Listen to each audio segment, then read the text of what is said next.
He says that you asked me something. What's the topic? What's the topic? Not trying to be goofy. It's actually a really serious matter. Yeah, tell me what's the topic. So the topic is some people of the Catholic Church making false testimony against me, seeking my arrest.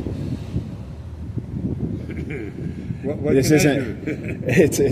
It's definitely not a game to me because I could be going to jail on Friday. Sure, of course. And then I've also had some misconduct from priests in the past, and I've been trying to. You came one time to talk about those things. Exactly. There is, look, I sympathize greatly. That's okay to say that. Well, I sympathize a whole lot. but you just called me goofy.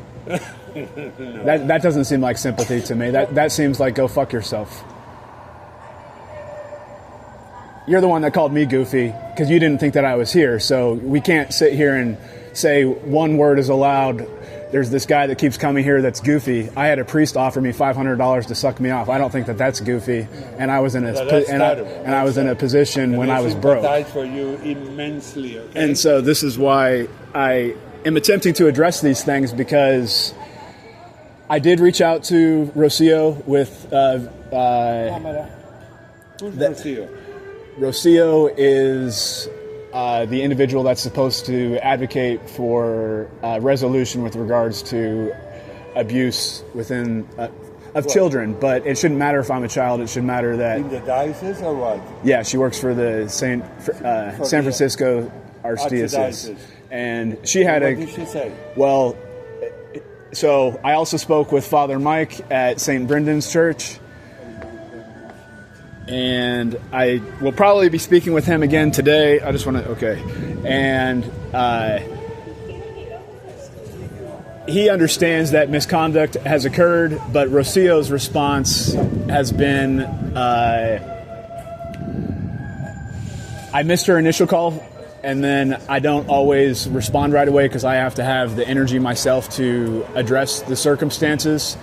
And so Father Mike took a recorded report when I initially reported it to him.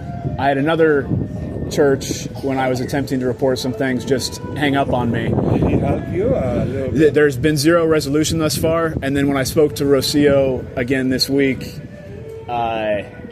she was very concerned with, well, she didn't want to be recorded, but if someone is reporting abuse within the church, they have the right to. So again, Father Mike recorded the report, and I was making an additional report with Rocio, and she didn't want to be recorded, and then she didn't like the way that I was allegedly speaking to her. And I said, that's fine if you don't want to be recorded. I'll only record me. You don't have to say anything. And then Did Father Mike help you? there hasn't been any resolution yet, and the Catholic Church regularly broadcasts these billion-dollar settlements for sexual abuse, and there's not really any resolution. And then I've got people in the church making false allegations against me that could send me to jail as soon as Friday. As soon as And Friday. these people claim to believe in Jesus Christ, and I'm all about forgiveness,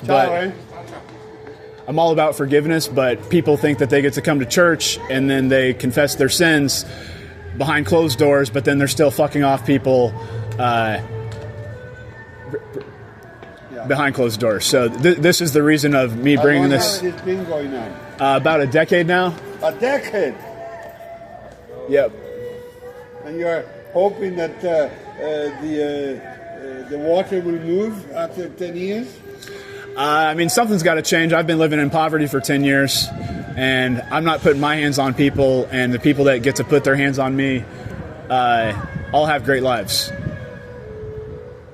including a lot of members of the church, including Rocio, who gets paid for her position. And she said somebody was going to reach back out to me, and it's been longer than 5 days, and there hasn't been any follow-up. So it's great to want to turn the page, but you have to let everybody turn the page, and